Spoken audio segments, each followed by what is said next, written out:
ខ្ញុំធ្លាប់តែរស់ដោយមិនគិតច្រើនភ្លឺជីវិតដូចខ្យល់ហោះហើរមិនយល់ពាក្យថាបារម្ភឬស្រឡាញ់គ្រាន់តែរស់នៅមួយថ្ងៃដោយគ្មានខ្វល់អ្វីរហូតថ្ងៃមួយអ្វីផ្លាស់ប្ដូរពេលដែលមានដៃតូចមួយចាប់ដៃខ្ញុំយ៉ាងទន់ភ្លន់ពេលមានកូនទើបយល់ពីក្តីស្រឡាញ់ចិត្តដែលមិនធ្លាប់ខ្វល់ក៏คล้ายជាបារម្ភគ្រប់ដងហើមគឺខ្ញុំរស់សម្រាប់កូនសូម្បីទឹកភ្នែកក៏คล้ายជាកម្លាំងចិត្តពេលមានកូនទើបដឹងថាក្តីស្រឡាញ់អាយស្រឡាញ់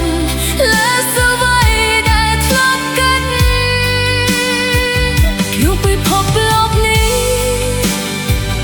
មិនមានអ្វី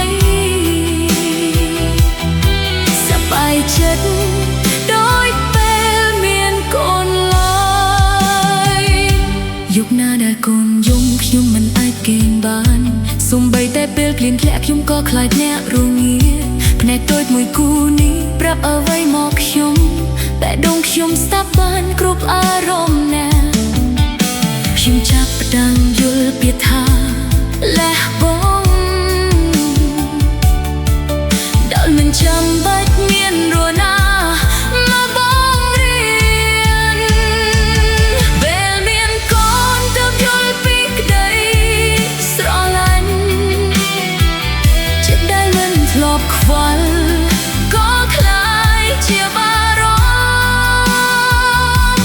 ភគ្រប់ដងហើមគឺខ្ញុំរស់សម្រាប់កូ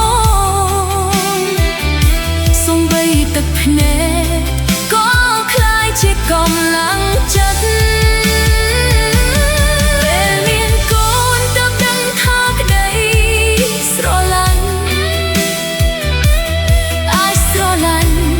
លើសអ្វីដែលធ្លាប់គិតក្នុងពិភពលោកនេះមិនមានអ្វី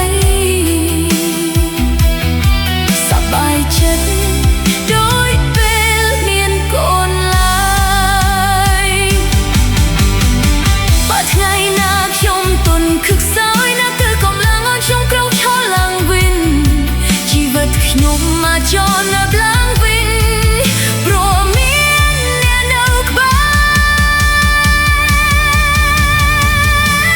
រពេលមានកូនទើបយល់ពីក្តីស្រឡាញ់កូនជាពន្លឺដែលមិនរលាយ